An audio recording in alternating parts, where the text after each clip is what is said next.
म रीना तुलाधर बनिया श्रद्धेय भिक्षुनी धम्मवती शासन ध्वज धम्माचार्य अग्ग महागंठवाचक पंडित की शिष्या हूँ। श्रद्धेय भिक्षु बुद्धघोष महास्थविर महासधम्म ज्योतिक ध्वज तथा श्रद्धेय भिक्षु अश्वघोष महास्थविर महासधम्म ज्योतिक ध्वज का पनि म शिष्या हूँ। नेपालका सबै श्रद्धेय भन्ते सङ्घ तथा गुरुमा सङ्घ मेरा अति आदरणीय गुरुवर्ग हुनुहुन्छ। ऊ नै अति पूजनीय गुरुजनले जुन सिकाउनु भयो यही नै मेरो लागि ज्ञानको आधारशिला हो। म आफै कुनै ठुलो विज्ञ वा ज्ञाता त होइन। मेरा सकल गुरुवरप्रति कोटि कोटि प्रणाम गर्दै जीवनभित्र अभिधर्मको खोज विषयलाई लिएर अभिधर्मका केही प्रारम्भिक कुरा बोधी टेलिभिजनका दर्शकहरूलाई बाँडौँ भनी यहाँ उपस्थित भएकी छु। विशेषतः मेरा अति पूजनीय श्रद्धेय धम्मवती गुरुमाबाट आफूले जानेको सिकेको अभिधर्मको केही विषयवस्तु म यहाँ प्रस्तुत गर्दछु।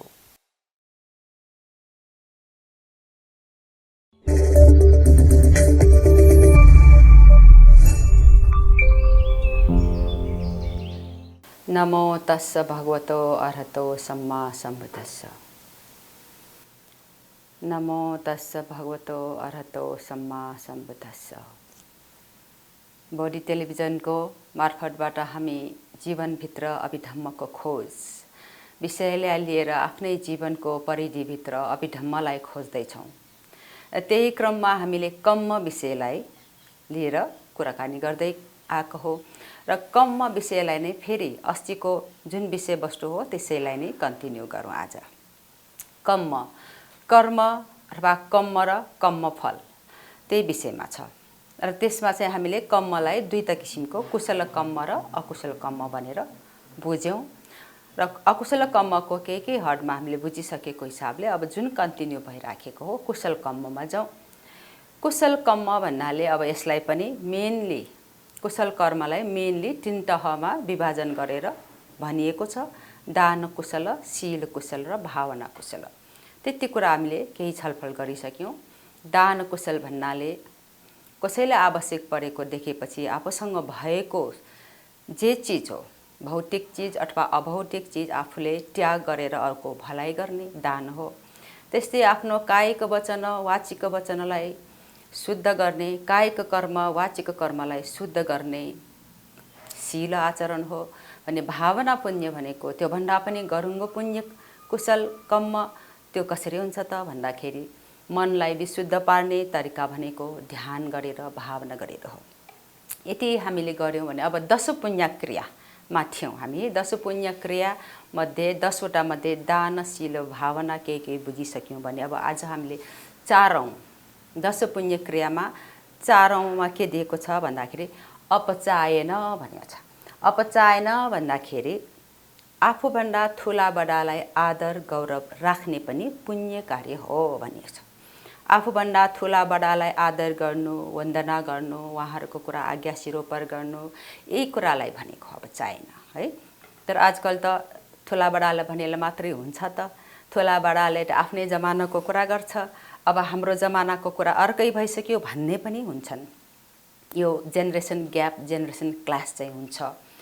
तर ठुला बडाले यदि आफ्नो भलाइको कुरा गरिराख्नु भएको छ त्यसमा मनन गर्नुपर्छ हैन। जे होस् ठुला बडालाई आदर गौरव राख्ने सेवा टहल गर्ने हो अपचायन पुण्य कम्म।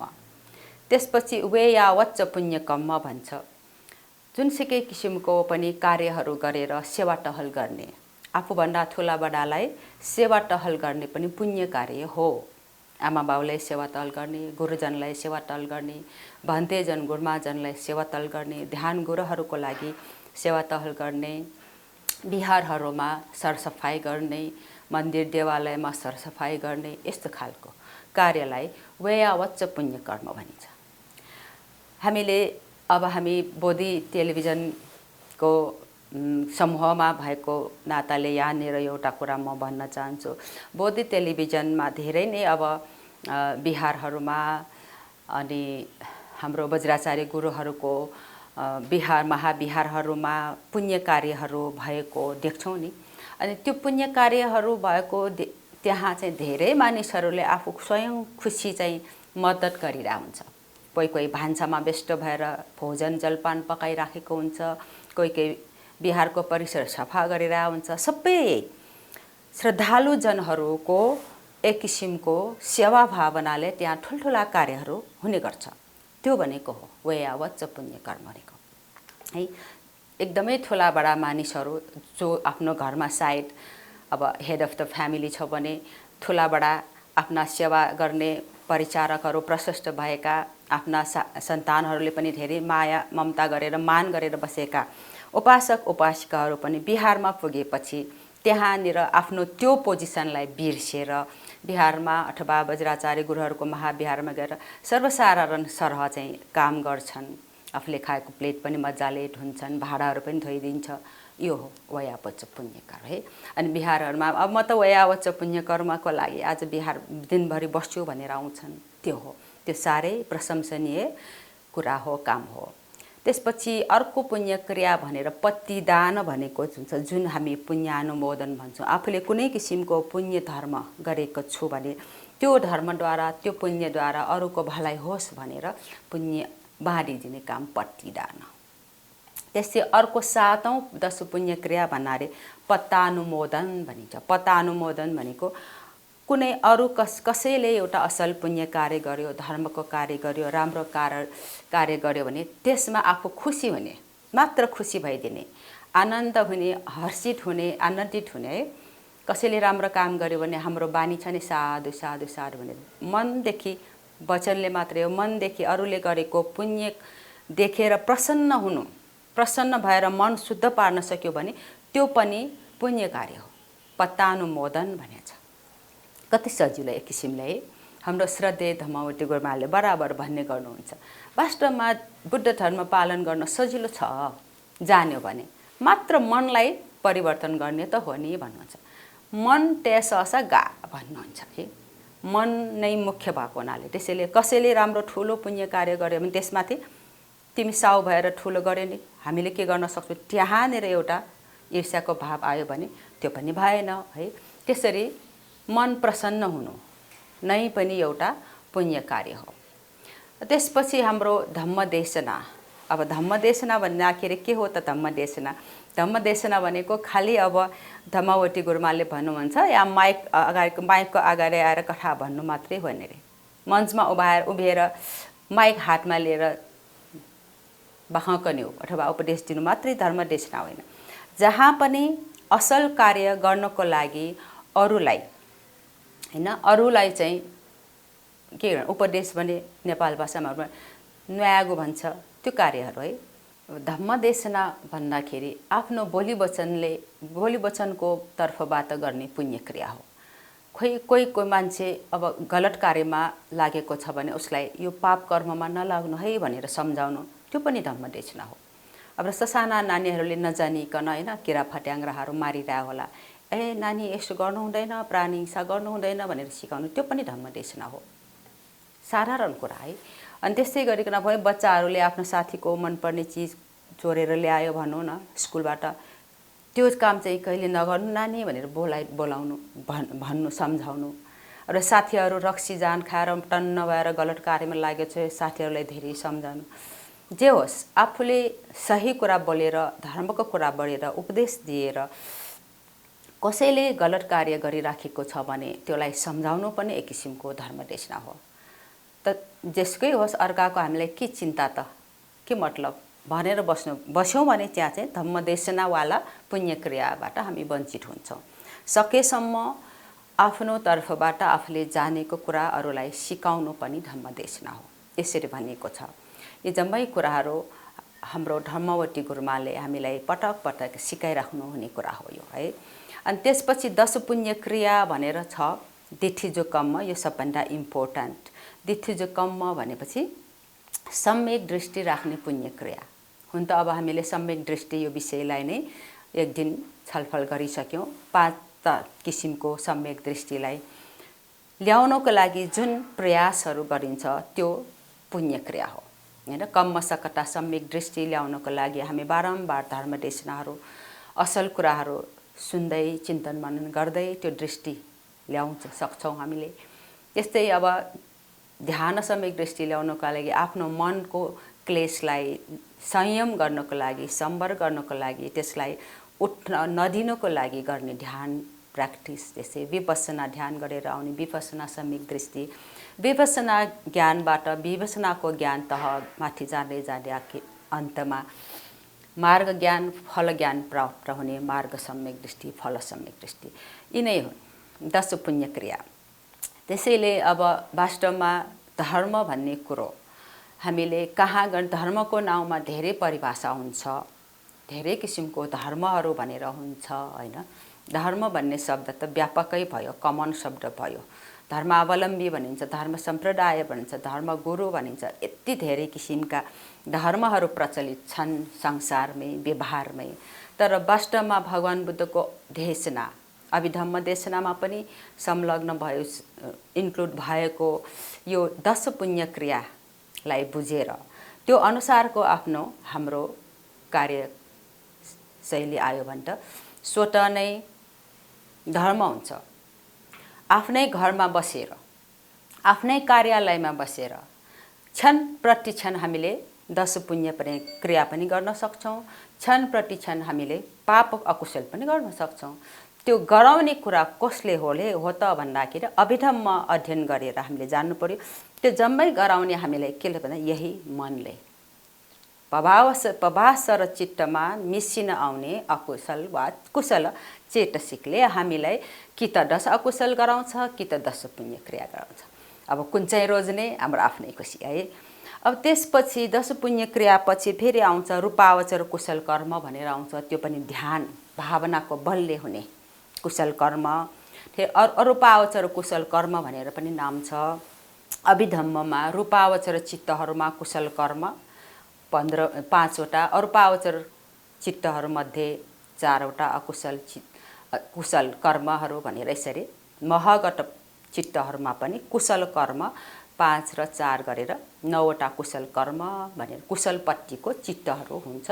त्यो अनुसारको कर्म हुन्छ। यी सबै कुशल कसरी उत्पन्न हुन्छ त? चाहे 10 पुण्य क्रिया होस्, चाहे 10 रूपावचर कुशल कर्म होस्। अब कामावचर चित्तपट्टिको 10 पुण्य क्रिया हो भने रूपावचरपट्टिको रूपावचर कुशल कर्म, अरूपावचरपट्टिको अरूपावचर कुशल कर्म। यी पुण्य कर्महरू कहाँबाट सुरु हुन्छ त? कुन हेतुबाट सुरु हुन्छ त भन्दाखेरि त्यो उत्पत्ति हुने केले त मूलले, अलोभ मूलले, अदोष मूलले, अमोह मूलले हुने हो। यसरी अभिधम्म जान्यौँ भने हामीले दैनिक जीवनमा घर बसी आफ्नो अफिस कार्यालयहरूमा बसी देवालयहरू, मन्दिरहरू, बिहारहरू जाओस् नहोस्, आफ्नै दैनिक जीवनको क्षण क्षणमा हामीले चाहिँ पुण्य कार्य गरिरहन सक्छौँ। जीवनको क्षण क्षणमा हामीले पाप कर्महरू पनि गरिरहन सक्छौँ। जान्नु पर्यो। अब अभिधम्मकै विषय, अब 10 पुण्य क्रियालाई छोडेर अभिधम्ममा कम्म विषयलाई लिएर हैन जुन भनेको छ त्यसमा अलिकति कम्मको विविध विषय वस्तुहरूलाई एकचोटि टच गरौँ। यसमा कम्म चटुक्क भनेर नाम दिएको छ। यी कुराहरू जान्नु। अभिधम्ममा कम्म चटुक्क भन्ने एउटा हेडिङ छ। त्यो कम्म चटुक्कमा कम्मको फिचर अथवा कम्मको विशेषता सम्बन्धी 4वटा कुराहरू दिएको छ। कर्म भनेको त यो हो, कर्म बुझियो। अनि कर्मभित्र पनि हामीले बुझ्नुपर्ने धेरै अब विभाजनहरू हुने गर्छ। त्यो 4वटा उपविभाजन अथवा 4वटा अब यसको फिचरको हिसाबले कर्मलाई, कर्म काम गर्ने कामको हिसाबले पनि 4वटा कम्म चटुक्क भनेको चटुक्क कामको हिसाबले एउटा भयो। अनि त्यो कर्मको फल दिने हिसाबले कस्तो किसिमको कर्मको फल कसरी आउँछ, फल दिने हिसाबले पनि छुट्याउन मिल्छ। त्यसपछि कहिले आउँछ त त्यो फल? त्यो कर्म गरेपछि आजको भोलि आउँछ कि कुनै अर्को दिन कहिले आउँछ? फल दिने समय है, समयको हिसाबले पनि कर्मलाई बुझ्न सकिन्छ। त्यसपछि फल दिने कहाँ बसेर, कुन समयमा, कुन स्थानमा बसेर कर्मको फल हामीले त्यो भोग्छौँ, कर्मको फल दिने स्थानको विषयले पनि हुन्छ। कम्म चटुक्क भनिन्छ। अब जस्तै अब सुरुमा अब कर्म गर्ने, कामको प्रकार, कामको किसिमको हिसाबले बुझौँ। कामको हिसाबले 4वटा कर्म छन् रे, कर्म हुन्छन् रे। जनक कम्म, उपठम्भक कम्म, उपपीलक कम्म, उपघातक कम्म भनेर नाम दिएको छ है। अब जनक कम्म भनेको जनक कर्म गरेको हिसाबले उसले कुनै अर्को जन्ममा जन्म लिनु बाँकी छ, उसको कर्म क्लेशहरू बाँकी छ भने जन्म दिनेसम्मको कर्मलाई जनक कम्म भनेर भनेको छ। आमाको गर्भसम्म पुर्याउने किसिमको कर्मले है। त्यो कर्म आमाको गर्भसम्म पुर्याउने कर्म बाँकी रहेन भने जन्म लिनु परेन। कसलाई जन्म लिनु पर्दैन भन्दाखेरि अर्हत बुढ्गललाई मात्रै। तर बाँकीलाई चाहिँ जनक कर्म चाहिँ बाँकी रहेको हुन्छ र कुनै अर्को भवमा पुग्दाखेरि आमाको गर्भसम्म पुर्याउने। अब गर्भले जन्म लिने हो भने हुन्छ, तर जन्मको पनि धेरै प्रतिसन्धिहरू धेरै तरिकाको हुन्छ, त्यो पछि हामी गरौँला। तर यहाँ चाहिँ हामीले आमाको गर्भवास लिएर गर्भसम्म पुग्नेलाई भन्नु पर्यो। त्यसपछि उपठम्भक कम्म भनिन्छ। कतिपय यस्तो हुन्छ जन्म त प्रतिसन्धि त भयो, आमाको गर्भमा प्रवेश त भयो, त्यो एउटा अहिलेको भाषामा इम्ब्रोय फोइटस के भन्छ है बायोलोजिकल ल्याङ्ग्वेजमा। तर यहाँ चाहिँ हामीले के हो त त्यो एउटा सत्तो बनिसकेपछि त्यो सत्तो आमाको गर्भमा पसेपछि आमाको गर्भमै तुहिने पनि हुन्छन् है। कोही अब जन्म लिन्छ, जन्मने बित्तिकै मर्ने, कोही किशोर अवस्थामा मर्ने, कोही युवा अवस्थामा मर्छ, त्यसको जीवनको अन्त हुन्छ। कोही चाहिँ अब बुढाबुढी भएर मर्ने हुन्छ आयु सिद्धिएर। तर त्यो प्राणीहरूलाई यो उपठम्भक कर्म भन्ने एउटा कर्मले भरोसा दिएसम्म चाहिँ जन्म कन्टिन्यू हुन्छ, उसको जीवन कन्टिन्यू हुन्छ। त्यो बाँच्नलाई जुन कर्मले टेवा दिइराखेको हुन्छ त्यसलाई भनेको उपठम्भक कम्म भनेर। अभिभम्मा यस्तो छ। फेरि अब उपपीलक कम्म भनेर भनेछ। उपपीलक भनेपछि जुन कर्महरू गरियो त्यो कर्म चाहिँ पछि आएर त्यसलाई दुःख दिने अकुशलपट्टिकै नै हुन्छ। सधैँ समस्याले झेलिएको अवस्था, मनुष्यलाई बाँचुन्जेलसम्म कुनै न कुनै पीर मर्काहरू भइरहन्छ। त्यो पीर मर्काहरू आइरहनु, पीडा दिइरहने खालको कम्म रे उपपीलक कम्म। पिछा लागेर पीडा दिइरहने उपपीलक कर्म रे। कोही मान्छेले भन्छ नि मेरै जीवनमा मात्रै यस्तो, मलाई नै मात्रै यस्तो सङ्घर्ष, मलाई नै मात्रै दुःख, एउटा पछि अर्को दुःख, एउटा पछि अर्को दुःख, मलाई किन यस्तो भयो भनेर भन्दाखेरि त्यसलाई के बनेको छ भने उपपीलक कम्मलको काम भइरहेछ भन्छ। उपपीलक कम्मले त्यो पीर मर्का भनेको कसैको जीवनमा ठोरे होला, कसैको जीवनमा धोरी होला, तर पीर मर्का त सबैको जीवनमा आउँछ। त्यो केले ल्याइराखेको छ त भन्दाखेरि अभिधम्ममा अनुसार हामीले बुझ्नुपर्ने उपपीलक कम्मले भइराखेको, यसरी हामीले टेक्स्टमा बुझ्नुपर्छ। अनि उपघातक कम्म भनेर पनि छ रे। त्यो कर्मको प्रकारे अगाडि आइसकेको कर्मलाई काट्ने। अब भनौँ अब एउटा कर्मको फल अनुसार हामी मान्छे भएर बाँच्ने हाम्रो कर्म त छ, त्यो कर्म संस्कार त छ, तर फेरि त्यो कर्म संस्कार भन्दा पनि बलियो अर्को संस्कार बिचमा आइदियो भने त्यो पहिलोलाई उसले काट्छ, घातक भनेको। जस्तै अब ठुल्ठुलो दुर्घटनामा मृत्यु हुने हैन, उसको बाँच्ने संस्कार त छ, तर त्यो भन्दा पनि बलियो उपघातक कर्मले उसलाई एउटा ठुलो विपत्तिमा पुर्याइदियो त मृत्यु भयो। मनुष्य भएर बाँच्ने उसको कर्म यहाँनिर टुट्यो। यसरी कर्मको विषय त धेरै गम्भीर छ। भन्नलाई त स्वयं भगवान बुद्धले उहाँले त सबै कुरा बुझ्नु भयो, तर सामान्य मान्छेलाई यो कर्मको पटक पटक कुराहरू बुझाउन पनि मान्छेको प्रज्ञा शक्तिले भ्याएन जस्तो तथागत शास्त्रलाई सायद लाग्यो होला र आफ्नो शिष्यहरूलाई के जताउनु भयो भने कम्म विपाको अचिन्तयो, कम्म विषयो अचिन्तयो। तिमीहरूको अब मतलब भगवान बुद्धको सम्यक सम्बुद्धको जस्तो प्रज्ञाको ज्ञान लेभल नपुग्नेले अलि बुझ्न गाह्रो हुने होला। हुनसक्छ नि हामीले आफ्नो अब टिचरहरू पनि होइन आफ्नो विद्यार्थीहरूलाई धेरै कुरा सिकाउनु त बाँकी छ, तर अहिलेको उनीहरूको नलेजको लेभलले सबै अब जान्दैन भनेर टिचरहरूले उनीहरूले बुझ्ने खालको जति मात्रै सिकाइदिन्छ नि, सबै कुरा बाँकी छ भने पनि अहिलेलाई यति मात्रै बुझ्नु ल तिमीहरू भनेर, त्यस्तै खालले होला। यो कर्मको विषय हामीले चिन्तना गर्नै नसक्ने किसिमको भएको हुनाले भगवान बुद्धले यसरी भन्नुभएको पनि भनिन्छ। तर पनि अब हामी त यहाँ जीवनभित्र अभिधम्म खोज्दैछौँ, अभिधम्मको टेक्स्टमा जे कुराहरू छ त्यो चाहिँ हामी छलफल गरिहाल्छौँ। अब कर्म चटुकमा यसरी कर्मको कामको हिसाबले गरेको एउटा 4वटा यो भयो किसिमको भयो। अर्को चाहिँ फल दिने हिसाबले, फल दिने, अब कर्मको फल त आउँछ नै आउँछ, त्यसबाट बच्न सक्दैन, कहिले कहाँ कुन अवस्थामा भोग्नुपर्छ भनेर भनिएको छ हैन।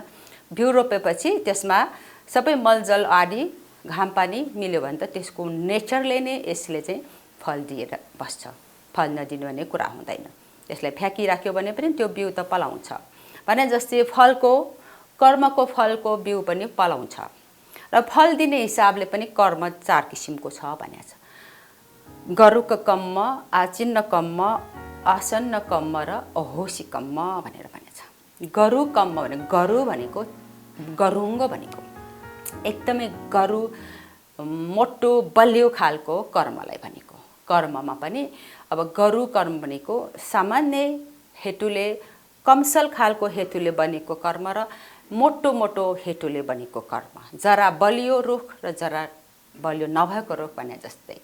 यसमा चाहिँ कुशल र अकुशलपट्टिको छुट्याएको कसरी छ भन्दाखेरि गरु कर्ममा पञ्चमहापाप भनेर सुनेका छौँ हामीले। हामी सानो सानोमा साथीहरू झगडा गर्दाखेरि चाहिँ पञ्चमहापाप लागोस् भन्थ्यो है, त्यसरी पाप लागोस् भनेर लाग्दैन, पञ्चमहापापलाई गरुङ्ग कर्म भनेको छ है। त्यस्तै अब ध्यान कर्मलाई, भावना कर्मलाई पनि यतापट्टि कुशलपट्टि गरुङ्ग, दान पुण्य शील पुण्य अथवा दान कर्म र शील कर्म भन्दा यो गरुङ्ग मोटो बलियो कर्म शक्ति धेरै दिन सक्ने खालको भयो। अनि आचिन्न कर्म भनेपछि यो आचिन्न कर्म भनेको एउटा हामीले सधैँ गरिराख्ने बानी परेको कर्म हुन्छ। आज सधैँ गर्दै आएको हमेसा भइराखेको काम गरिराखेको बानी परेको कर्महरू। र त्यो आचिन्न कर्म भनेको कस्तो हुन्छ भनेको छ भने मर्ने समयमा त्यो अगाडि आउँछ निमित्तको रूपमा भनेको छ। पछि हामीले प्रतिसन्धि चित्त चुट्टी चित्तहरू पर्ने बेलामा आउँछ आचिन्न कर्म भनेको। त्यसैले जीवनमा सधैँ राम्रो राम्रो काम गर्ने बानी राख्नुपर्छ अरे, त्यो बानी आउँछ नि। अहिले पनि अनकन्सियस माइन्डले हामीले त्यो बानी चाहिँ ल्याइराखेको हुन्छ त्यस्तो। अनि आसन्न कर्म भनेको मर्नु अगाडि अन्तमा अन्तिम समयमा गरेको कर्मलाई आसन्न कर्म।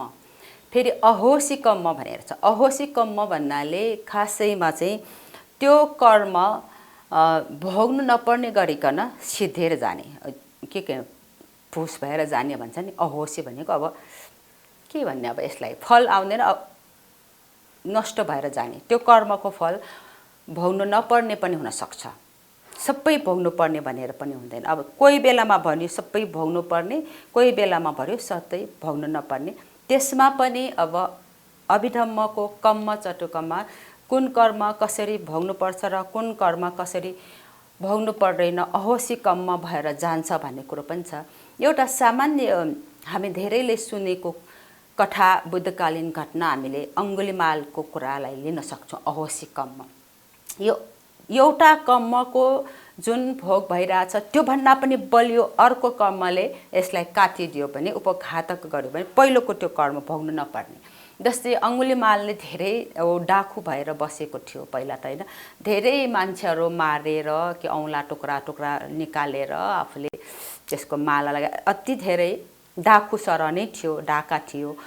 अनि पछि चाहिँ भगवान बुद्ध भेटेर भगवान बुद्धले उपदेश दिइसकेपछि उसको पहिलो जन्मको पनि कर्म संस्कार मिलिसकेपछि ऊ त अर्हत भयो। अनि अर्हत भइसकेपछि उसको सबै अकुशल कर्म अब उसले भोग्नु परेन, त्यही हो अहोसी कर्म भनेको। र त्यहाँ पनि अब स्थानको हिसाबले, चित्तको हिसाबले भनेर स्थानको हिसाबले, समयको हिसाबले धेरै आउँछ। अब यसपछि चाहिँ हामी चाहिँ अब कतिवटा चटुक्क गयो, 2वटा चटुक्कको 2टा गयो, अब 3टा। अब फल दिने समयको हिसाबले कर्म, फल दिने समयको हिसाब कहिले आउँछ त त्यो फल थाहा छैन। तर यसमा पनि सिकाइएको छ, बुझाएको छ, भनिएको छ कि एउटा दिट्ठ धम्म वेदनीय कर्म भनेर भनिएको छ, अर्को उपपज्ज वेदनीय कर्म भनेर भनेको छ, अनि अपरापर्य कर्म भनेर भनेको छ, फेरि अहोसी कर्म भनेर पनि भनिएको छ। भनेपछि दिट्ठ धम्म वेदनीय कर्म भनेको यो पनि बलियो खालको कर्म भनिन्छ। यो जन्ममै फल दिने, यो जन्ममै फल दिने कर्म भनेको बलियो कर्म। कसैले एकदमै गलत काम गर्यो, एकदमै जीवनभरमा एकदमै अति क्रूर भएर काम गर्यो भने उसको त्यो शक्ति, कर्मको शक्ति यति बलिएको छ, यही जन्ममै अर्को जन्ममा पनि अर्को जन्मसम्म पनि उसले कुर्नु पर्दैन। त्यस्तै गरिकन राम्रो असल कर्ममा पनि त्यस्तो हुन्छ। एकदमै असल काम गर्यो, कुशल काम गर्यो, बलियो चित्तले गर्यो भने यही जन्ममा उसले त्यसको भाग्य उसको चम्किन्छ। त्यस्तै उपपज्ज वेदनीय कर्म भनेर भनेको छ। उपपज्ज वेदनीय कर्म भन्नाले अर्को जन्ममा, यो पछिको अर्को जन्ममा भनिएको छ। फेरि अपरापर्य कर्म भनेको छ। अपरापर्य वेदनीय कर्म भनेको चाहिँ धेरै खतराको भनिएको छ। हामीले जुन दिन कर्म गर्यो त्यो दिनदेखि अर्को हाम्रो साँच्चै पनि सट्टो प्राणीहरूले अरहट भएर निर्वाण नपुगेसम्म कहीँ पनि कुनै अवस्थामा पनि समय मिलेपछि त्यो कर्मको फल आउँछ। समय भनेको यसरी है। फेरि अहोसी कर्म भनेर छ। यसरी कर्म र कर्मको धेरै नै कुराहरू छन् है। अब यहाँनिर कर्मको यति कुरा गरेपछि अब आजको हाम्रो भेटघाटमा हामीले एउटा सिक्नुपर्ने कुरा के हो छ भने आफ्नो भाग्य र आफ्नो दुर्भाग्यको दोष अरूलाई नदिउँ। यस्तै छ, कर्मको लीला यसरी चलिरहेछ, आफ्नै कर्म बिउले चलिरहेछ भने कर्मको फलमा अरूलाई दोष नदिने। कसैले गरेर मलाई दुर्भाग्य भनेर दोष नदिने। कसले गरेर दुर्भाग्य? हाम्रो अंशियार हामी के छ भनेर कर्म दायाद भन्छ। हामी कसको अंशियार भन्दाखेरि अंशभन्दा हामीले कसको पाउँछौँ भने आफ्नै कर्मको लिन्छौँ। त्यसैले कर्म आफ्नो भाग्यको भागीदार पनि जिम्मेवार पनि हामी आफै हौँ, आफ्नो दुर्भाग्यको जिम्मेवार पनि हामी आफै हौँ। भगवान बुद्धले अभिधम्ममा देशना गरेको यो थोरै यो मैले भनिरहेको हो। पत्याउदैन भने आफ्नै अनुभव गर्नुहोस्, अभिधर्मको ग्रन्थहरू पढ्नुहोस्, टेक्स्टहरू पढ्नुहोस्, अथवा तपाईँले एकदमै गम्भीर भएर ध्यान भावना गर्नुहोस्, स्वतः त्यसमा अनुभूतिमा आउँछ। ध्यान गर्नेहरूले त बस्ने बित्तिकै आफ्नो अनुभवले थाहा पाउँछ। त्यसैले अब कर्म र कर्मफलको थोरै बहुत कुराहरू हामीले केही बुझ्यौँ र आजलाई हामीले यति नै गरौँ। अभिधर्मको अर्को विषयहरूलाई लिएर अर्को दिनमा अभिधर्म खोज्दै जाउँ हाम्रो यो जीवनमा। धन्यवाद। भवतु सर्वमङ्गलम्।